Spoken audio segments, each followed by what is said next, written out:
Bonsoir et merci de nous avoir rejoints pour cette édition sur Télé Sud. Voici les titres à la une de l'actualité. 11 700 morts, c'est un chiffre dramatique et pourtant il pourrait encore s'alourdir au lendemain des 2 séismes qui ont ravagé la Turquie et certaines régions de Syrie. C'est désormais la course contre la montre. Les secours sont à pied d'œuvre pour sauver les rescapés sous les décombres. Au moins 3 personnes ont été tuées en RDC. Si les circonstances de la mort de ces civils restent imprécises, nous savons qu'ils ont été tués à la suite de l'attaque violente d'un convoi de l'ONU dans le nord de Goma. Et enfin, Volodymyr Zelensky multiplie les déplacements hors de l'Ukraine. Après les États-Unis, le président ukrainien s'est rendu ce mercredi au Royaume-Uni pour y rencontrer son homologue Rishi Sunak et le prince Charles III. Son voyage européen s'est poursuivi en France avant un rendez-vous important à Bruxelles. La situation en Turquie ne cesse de s'aggraver. Au lendemain des 2 violents séismes qui ont coûté la vie à près de 11 700 personnes au pied des ruines, c'est la colère qui domine. Les Turcs qui pointent la responsabilité du gouvernement de Recep Tayyip Erdogan et sa mauvaise préparation face au risque de tremblement de terre dans la région. Mathieu Nicolas.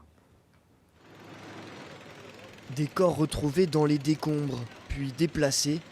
Un geste répété encore et encore. 2 jours après la catastrophe naturelle, les secouristes sont toujours à la recherche de survivants. C'est une course contre la montre pour tenter de porter secours aux rescapés du tremblement de terre d'une magnitude de 7,8.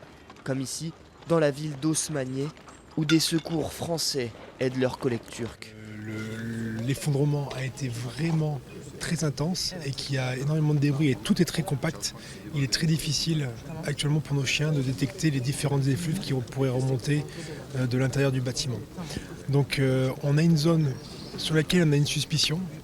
On va essayer de voir avec notre radar pour essayer de confirmer si cette zone mérite d'être vraiment étudiée en profondeur et de continuer le déblaiement. En Turquie et en Syrie, plus le temps passe et plus la douleur est intense. Le bilan du séisme ne cesse de s'alourdir. Il dépasse désormais les 11 200 morts. Les images des dégâts dans les 2 pays sont saisissantes. Dans certaines villes, les civils attendent encore de l'aide. La frustration et la rancœur s'accumulent envers l'État que certains considèrent absent. Regardez notre situation ici. Où est l'État? Où sont-ils? Je ne peux pas faire revenir mon frère des ruines. Je ne peux pas faire revenir mon neveu. Regardez autour de vous.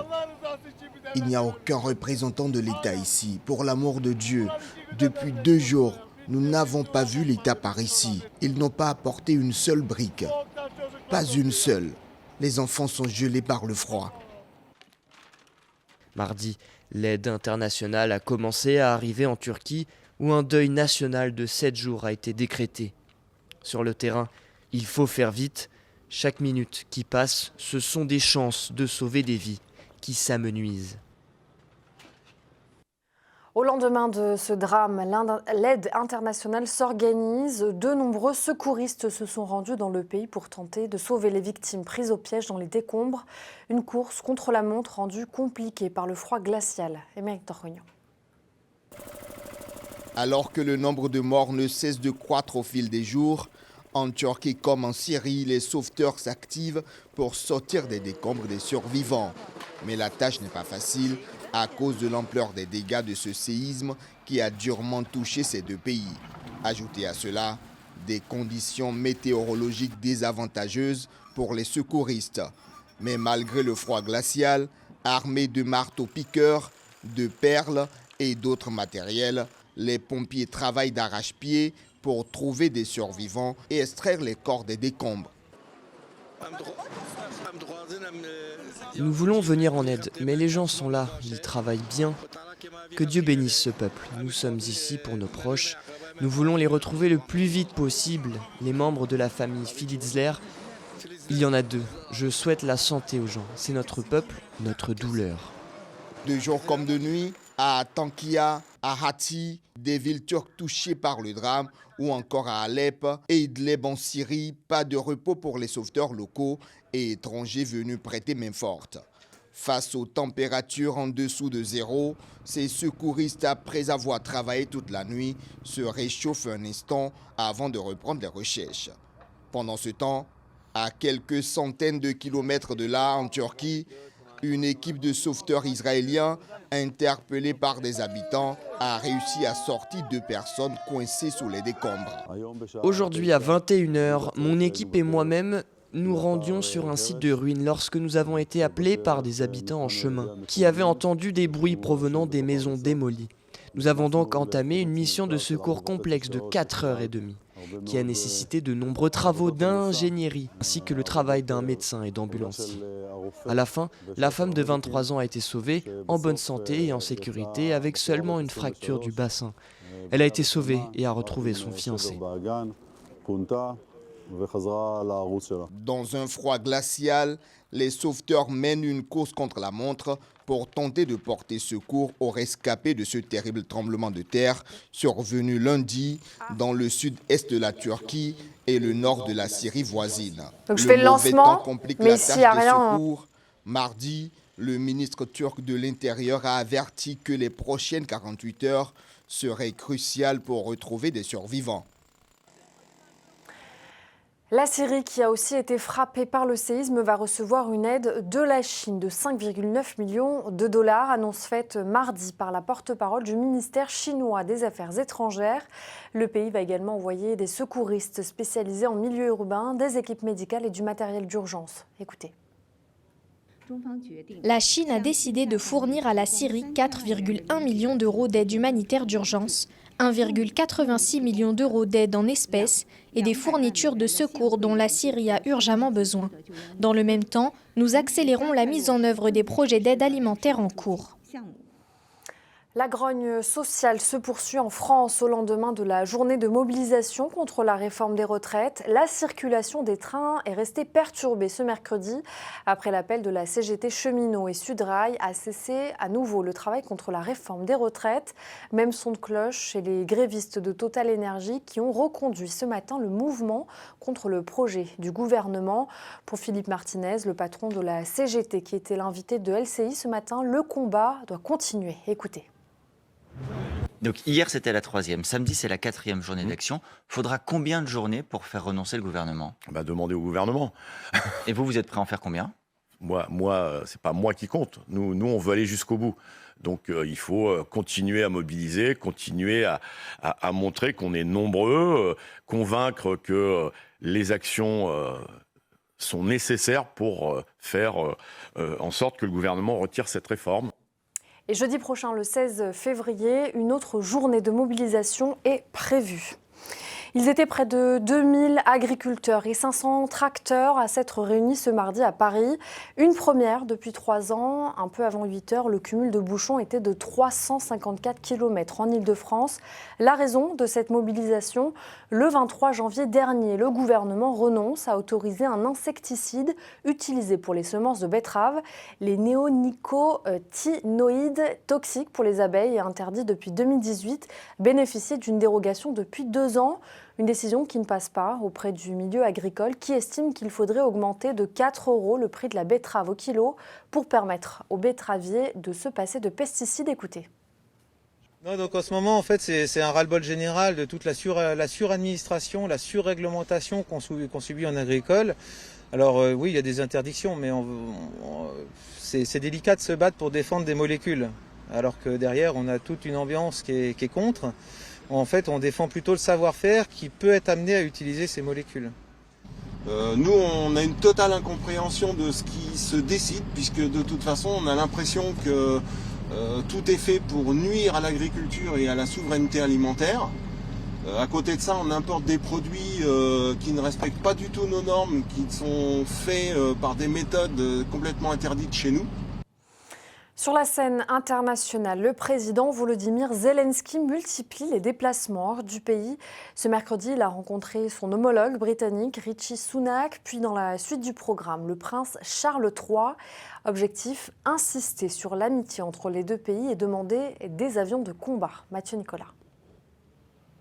Au pied de l'appareil qu'il a ramené sur le sol britannique, l'accueil du Premier ministre britannique est sans équivoque.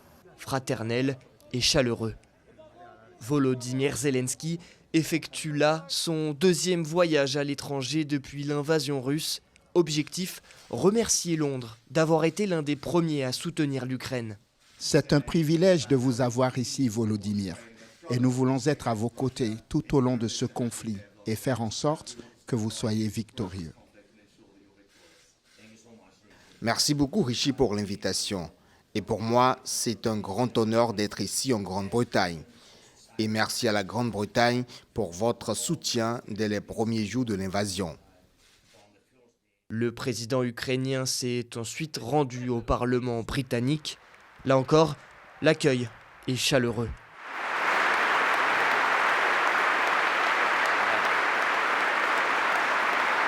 Entre deux ovations, le président a souligné l'importance pour l'Ukraine de se doter de toutes les armes, y compris des avions de combat, pour mettre fin à l'invasion russe. Je suis convaincu que ce symbole nous aidera pour notre prochaine coalition, la coalition des avions. Et je vous demande, à vous et au monde entier, avec des mots simples et pourtant très importants, des avions de combat pour l'Ukraine, des ailes pour la liberté. En attendant, Londres a donné son feu vert pour que des soldats ukrainiens soient formés par les pilotes britanniques de la Royal Air Force. Un premier pas peut-être vers la livraison d'avions de chasse réclamés par Kiev. Volodymyr Zelensky a achevé sa visite à Londres par une rencontre avec le roi Charles III à Buckingham Palace. Après Londres, le cap a été mis sur Paris. Ce soir, dans la capitale française, le président ukrainien dînera avec Emmanuel Macron et le chancelier allemand Olaf Scholz. Jeudi, il est attendu à Bruxelles, où il pourrait participer à un sommet réunissant les dirigeants des États membres de l'Union européenne.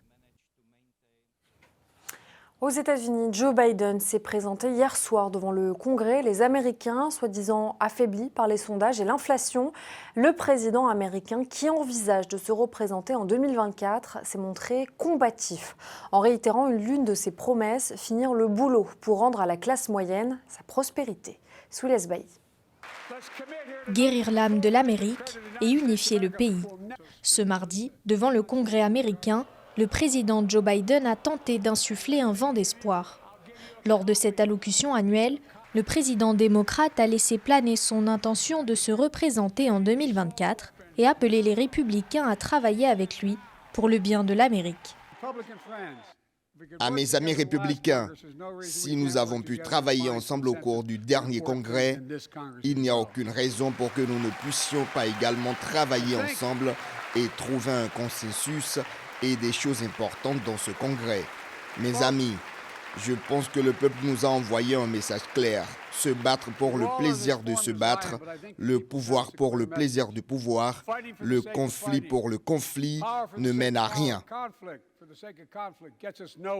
Cet exercice phare de la politique américaine, Joe Biden a tenté de le mener à bien avec un leitmotiv, répété une dizaine de fois, « Finissons le travail ».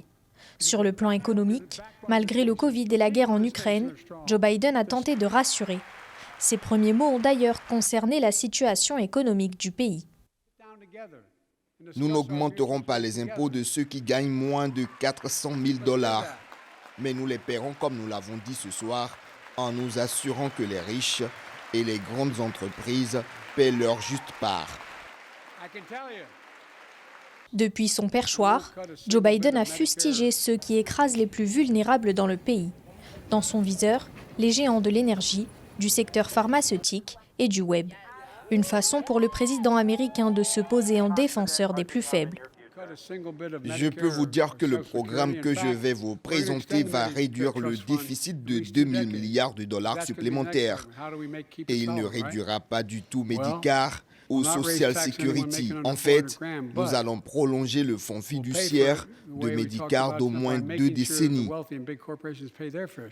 Malgré le ton optimiste de son discours, le président américain semble n'avoir rien changé. Biden reste toujours impopulaire dans un pays fracturé. Et dans ce discours, Joe Biden a voulu tendre la main aux républicains pour leur demander une collaboration pour de grandes réformes, une annonce qui a peiné à les convaincre. Pour eux, le président démocrate cherche de nouveaux soutiens face à l'abandon de son parti. Écoutez. President Biden and the Democrats have failed you, and it's time for a change. Le président Biden et les démocrates vous ont laissé tomber. Le temps du changement est arrivé.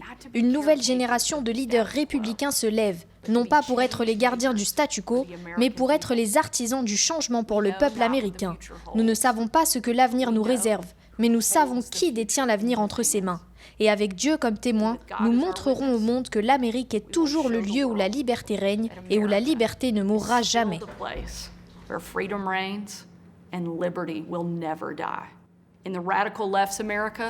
Dans l'Amérique de la gauche radicale, Washington vous taxe et met le feu à votre argent durement gagné. Mais vous êtes écrasé par les prix élevés de l'essence, les rayons vides des épiceries. Et on apprend à nos enfants à se haïr en raison de leur ethnie, mais pas à s'aimer ou à aimer notre grand pays. En RDC, au moins 3 personnes sont mortes lors d'une attaque d'un convoi de la MONUSCO, une situation tendue alors que la mission onusienne est déjà accusée par la population d'inefficacité face aux attaques du M23. Pour l'heure, difficile d'affirmer ce qu'il s'est exactement passé, mais plus d'informations sur le sujet avec Émeric Torognon. L'épave d'un camion calciné, des centaines de personnes autour à Goma dans l'est de la RDC. Quelques heures avant, le véhicule qui fait partie d'un convoi de la MONUSCO a été la cible d'une attaque d'un groupe de manifestants hostiles à la présence des forces onusiennes dans le pays. L'incident est survenu mardi à hauteur de la localité de Kaniarushinya où se trouvent des milliers de déplacés de guerre. Bilan, plusieurs véhicules brûlés, mais surtout au moins 3 personnes tuées. La population a barricadé la route et a demandé aux casques bleus d'ouvrir leurs conteneurs pour voir ce qu'ils transportent. Mais les casques bleus ont refusé. Nous avons remarqué qu'ils transportaient des armes neuves et des documents qui provenaient du Rwanda. Et c'est ce qui a fait éclater la tension. Ensuite, les casques bleus ont ouvert le feu et tué des civils. Selon le communiqué de la MONUSCO, le convoi revenait d'une mission d'approvisionnement en vivres quand il a été stoppé par des manifestants qui ont barricadé la voie dans un climat de protestation face à l'avancée du groupe armé M23. Ils ont tiré beaucoup de balles. Vous savez, la MONUSCO venait de Rutshuru, un endroit où se trouvent nos ennemis du M23. La population a vu un long cortège et a pensé que la MONUSCO transportait les rebelles du M23 pour les garder dans leur camp. Alors la population a exigé à la MONUSCO d'ouvrir les conteneurs pour voir ce qui est transporté. Mais la MONUSCO a refusé. Et après avoir refusé, ils ont ouvert le feu sur la population. En réponse, lorsque cette dernière a barricadé la route. Le communiqué de la mission onusienne en RDC ne donne pas d'explication sur la provenance des tirs qui ont fait plusieurs morts. Mais la MONUSCO a déclaré avoir ouvert une enquête conjointe avec les autorités du pays pour situer les responsabilités. Ce nouvel incident vient amplifier la colère d'une population mécontente de la présence des casques bleus qu'elle accuse d'inefficacité face aux groupes armés. Nous demandons à notre président de clarifier le vrai rôle de la MONUSCO ici. Nous sentons qu'ils ne font pas le travail pour lequel ils ont été appelés au Congo. De par ce que nous voyons ici, nous pensons qu'ils soutiennent les M23. Cela est vrai, et maintenant, nous demandons au gouvernement de nous aider pour que la MONUSCO quitte notre pays. Ces derniers mois, les manifestations anti-MONUSCO se sont multipliées dans le pays, surtout à l'Est, zone en conflit depuis plusieurs décennies. En juillet, des manifestations meurtrières, accompagnées de destruction et de pillage, avaient eu lieu dans plusieurs villes pour réclamer le départ des Nations Unies. Et le ministre russe des Affaires étrangères, Sergueï Lavrov, en visite au Mali, réitère le souhait de la Russie d'octroyer à ses amis maliens un soutien dans tous les domaines et appelle les Occidentaux à changer leur vision du continent africain. Écoutez-le. Nous allons octroyer notre soutien à nos amis maliens dans le cadre d'une coopération bilatérale, non seulement dans les domaines de l'économie, du commerce, dans le domaine humanitaire, mais aussi dans l'augmentation des capacités de combat des forces armées et la formation des militaires. L'année dernière et au début de cette année, la coopération dans les domaines militaires et militaro-technique a connu un nouveau développement. Un important lot d'équipements aéronautiques russes a été envoyé et cela a permis à l'armée nationale du Mali de réussir récemment à mener avec succès des opérations de lutte contre les terroristes. Au Nigeria, la commission électorale qui affirme que la présidentielle aura bien lieu. En Tunisie, le ministre des Affaires étrangères limogé par le président. Et l'Ouganda qui ne renouvellera pas le mandat du Haut-Commissariat des droits de l'homme de l'ONU. C'est le reste de l'actualité réalisée par Soulez Baye et Noël Dong. La commission électorale au Nigeria a assuré mercredi que l'élection présidentielle sera bien organisée comme prévu le 25 février, malgré les pénuries massives d'essence et de nouveaux billets de banque qui paralysent le pays le plus peuplé d'Afrique. Le président de l'INEC, Mahmoud Yakubu, a indiqué que la commission a trouvé une solution pour faire face à la pénurie d'essence, après avoir rencontré la direction de la compagnie pétrolière nationale. Plusieurs émeutes ont éclaté, notamment mardi à Abeokuta, dans le sud-ouest, la semaine dernière à Kano, plus grande ville du nord, et à Ibadan, importante ville du sud-ouest. À moins de 3 semaines de l'élection présidentielle prévue le 25 février, les files d'attente continuent de s'allonger devant les distributeurs en manque de billets et les stations essence dépourvues de carburant, plongeant les habitants dans la détresse. Le président tunisien Kais Saied a limogé mardi son ministre des Affaires étrangères, Othman Jerandi. Le limogeage d'Othman Jerandi intervient au lendemain d'une crise diplomatique impliquant Tunis, Alger et Paris autour d'Amira Baraoui, une opposante au régime algérien, réfugiée en Tunisie et qui souhaite s'envoler pour la France. Cet incident diplomatique vient brouiller les relations entre Tunis et Alger, alors que la Tunisie a opéré un rapprochement remarqué avec Alger ces dernières semaines. Et au-delà des tensions géopolitiques, ce limogeage intervient aussi dans un contexte de crise politique intérieure en Tunisie. Othman Jerandi est le 4e ministre démis de ses fonctions par Kais Saied depuis le début de l'année. L'Ouganda ne renouvellera pas le mandat du Haut-Commissariat des droits de l'homme de l'ONU qui doit prendre fin cette année. Cette décision a été aussitôt critiquée par l'opposition. Kampala estime avoir pacifié le pays et avoir développé des institutions internes dynamiques sur les droits humains.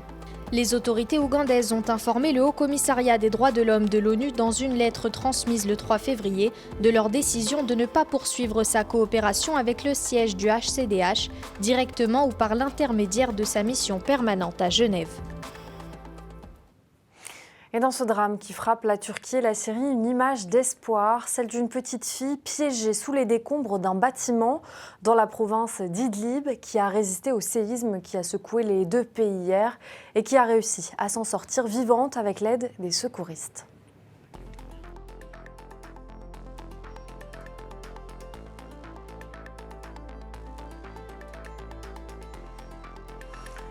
C'est la fin de ce journal. Merci à tous de l'avoir suivi. Je vous retrouve demain pour l'édition du soir. Et en attendant, continuez à vous informer sur Télésud.